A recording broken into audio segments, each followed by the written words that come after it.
चाळीसगावला कोणी ओळखत नाही, परंतु अच्युत गोत्री यांच्या मांदियाळीमध्ये ज्या वेळेला श्री क्षेत्र कणाशीचं नाव निघतं ना, तर नाव निघाल्याबरोबर श्रद्धेने ज्याच्या समोर तुम्ही नाव काढलेलं आहे त्याची श्रद्धेने श्री क्षेत्र कणाशी येथील कन्हैया बाबाच्या ठिकाणी ही श्रद्धा आमच्या या सर्व अच्युत गोत्री यांच्या ठिकाणी या श्री क्षेत्र कणाशीच्या बाबतीत आहे. आपण निळेवर स्पर्श करणार नाही, कारण सर्व आचार्यगण आहेत ते नक्कीच या वेळेला त्या ठिकाणी स्पर्श करतीलच. परंतु पदस्पर्श पावन दिन का बरं साजरा करावा या दृष्टीने थोडा विचार करत असताना रोजच आपण या पवित्र स्थानाच्या ठिकाणी वंदन करतो, नतमस्तक होतो, श्रद्धेने आपण 2 दंडवत घालतो, श्रद्धेने आपण अगरबत्ती लावतो, श्रद्धेने आपण तिथला जो अंगारा आहे तो अंगारा कपाळाला लावल्याशिवाय आपण गणाशीच्या बाहेर निघत नाही. पण तरी सुद्धा आयोजकांनी हा पदस्पर्श पावन दिन साजरा का बरं करावा, असं का बरं त्यांना वाटलं असेल? ज्या वेळेला आपण या प्रश्नाचं उत्तर शोधण्याचा प्रयत्न करतो ना, आपण सर्वजण साधक आहोत. चतुर्विध साधन जे सांगितलेले आहेत त्या चतुर्विध साधनापैकी बहुतांशी येथे जी संख्या उपस्थित आहे ती म्हणजे नामधारकांची.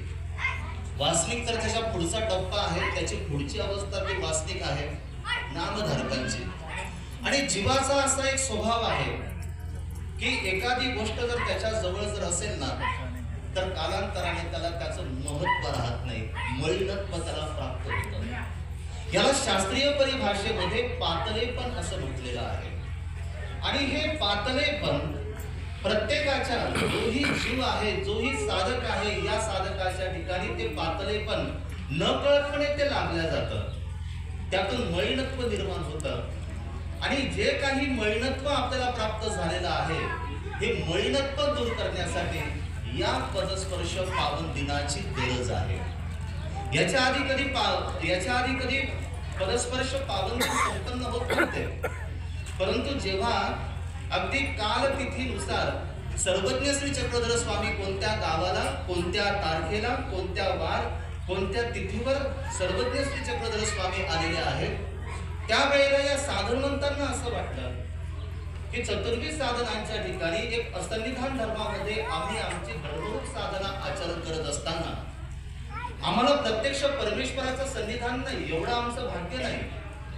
श्री क्षेत्र कणाशी येथील ज्या ब्राह्मणाच्या गढीवर सर्वज्ञ श्री चक्रधर स्वामी थांबले तो आपल्यापेक्षा खूप भाग्यवान होता. तेवढं भाग्य आपण जोडलेलं नाही.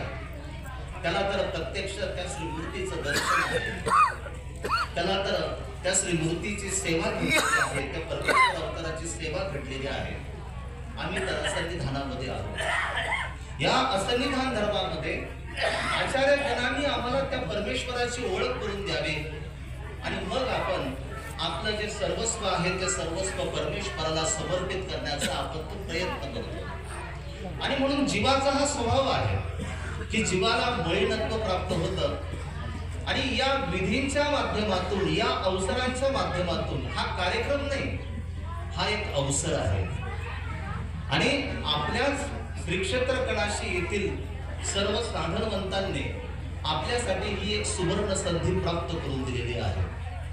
आजच्या दिवशी या स्थानावर नतमस्तक होत असताना अंतःकरणातून देवाला आपल्याला ती प्रार्थनाही करता आली पाहिजे की देवा, मी रोज नित्य नियमाने सदोदितपणे स्थान वंदन करण्यासाठी मी येत असतो. परंतु एखाद्या वेळेला जर माझ्यामध्ये जर काही मलिनत्व जर आलं जर असेल, आणि ते होतं, आचार्यांनी सांगितलं असतं रोज सकाळी स्थानावर जा, स्थान वंदन करा, सुपारी देवाला समर्पित करा आणि 5 दंडवत तुम्ही घाला. महिनाभर आपण 5 दंडवत घालतो, न कळतपणे घाई असली की मग 5 दंडवतावर आपण 2 दंडवतावर येतो. 2ही दंडवत आपण विसरून जातो, मग फक्त आपण हात जोडतो. कधी कधी असं वाटतं की एवढ्या पायऱ्या जोडून पुन्हा ते 4 स्थान वंदन करायचे, त्यापेक्षा इथूनच देवा, वेगळ्या देवा दंडवत, इथूनच तुला आम्ही दंडवत करतो. आपल्याला कळत नाही की माझ्यामध्ये मलिनत्व आलेलं आहे, परंतु हे मलिनत्व अशा पद्धतीने आपल्यामध्ये येतं. डोमेग्रामच्या निळेचा फक्त संदर्भ आहे की एक ब्राह्मण स्वामींच्या दर्शनाला आला, थोडा वेळ थांबला, नंतर तो निघायला लागला. वारंवार तो स्वामींना विचारतो, जीजी मी जाऊ का, जीजी मी जाऊ का.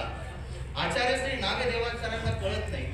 आणि मग आचार्य श्री नागदेवाचार्य जेव्हा विचारतात तेव्हा स्वामी सांगतात की यासी पातळेपण नाही पण तुम्हासी पातळेपण असेल. आपल्याला जे मैणत्व प्राप्त झालेलं आहे, जे पातळेपण प्राप्त झालेलं आहे, याला दूर करण्यासाठी आयोजकांनी हा अवसर आपल्या सर्वांसाठी उपस्थित करून दिलेला आहे. म्हणून जाताना श्रद्धेने देवाला प्रार्थना करता आली पाहिजे की देवा, जर माझ्याकडनं जर काही अविधी घडत असेल, काही पातळेपण जर माझ्याकडनं जर घडत असेल, तर या दोषांची अधिकरणाच्या साक्षीने आपण मला क्षमा करावी. एवढंच आजच्या दिवशी आपल्याला देवाला मागता आलं पाहिजे, देवाला प्रार्थना करता आली पाहिजे.